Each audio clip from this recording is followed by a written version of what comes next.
Well, the goal is to have a good time with your family and friends and all stay healthy, don't get sick. Well, joining me today to help us out with that, to make sure we're preparing the meal properly from Allen County Public Health, coordinator of Creating Healthy Communities program, we have Bri Buzard. And thanks for coming today. Thanks, glad to be here. All right, so big meal, Thanksgiving. It's all about the food, but if you don't prepare it properly, it could be all about getting sick.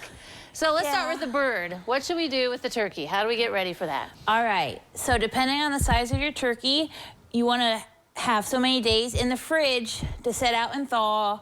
You don't want to sit on the counter because that just increases risk for growing bacteria and other stuff that we don't want to eat. So make sure you thaw it properly in the refrigerator.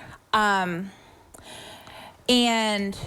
when you're cooking it, make sure that it reaches 165 degrees inside. You can measure that temperature by using an accurate meat thermometer. By having the meat thermometer, it makes it more accurate than just cutting it open and it's like, oh, it doesn't look pink. Right, yeah. So using the meat thermometer is important. And what about those little ones that come with a turkey sometime that pop up? Are those still okay, or should you check that? I think you should still check it. Okay. And yeah, but making sure it's 165 degrees. If you have raw ham, making sure that's cooked to an internal temperature of 145 degrees. It's important. All right, so just don't look at it. You got to test it out. Yeah. Yeah.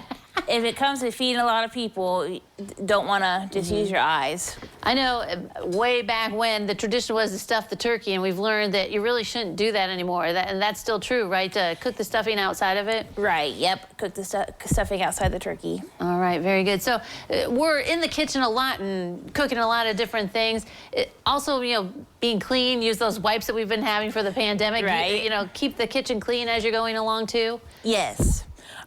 Make sure that if you use your cutting board for meat, you either need to use a different cutting board for your fruits, vegetables, other things, or make sure you wash it with warm soapy water and dry it before cutting other things. So you don't want to get that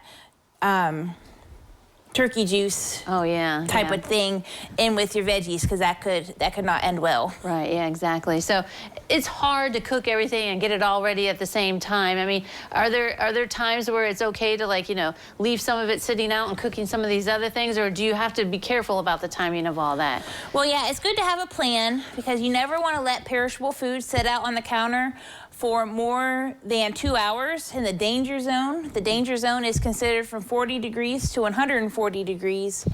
And just after 2 hours, it's just too much fun for bacteria. Right, yeah.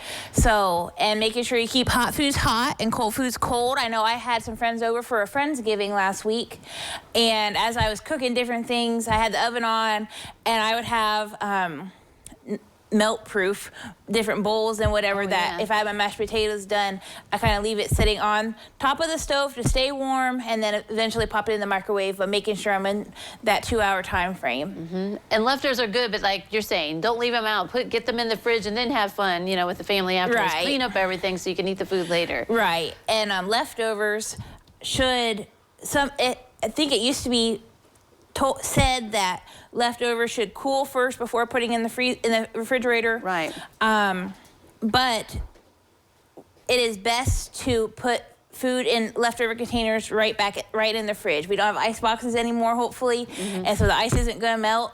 And yes, you just need to keep that stuff cool and get it back in there again. Yeah. Yes. All right. Yes.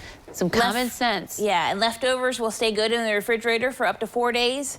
And leftovers, if you freeze them, will stay good in the freezer for 3 to 4 months. Oh, good advice there. In case you can't eat it all, freeze it up. All right, well, thanks for coming today with all the safety tips. Thanks, glad to be here. All right, don't go away. We'll take a look at medical news next.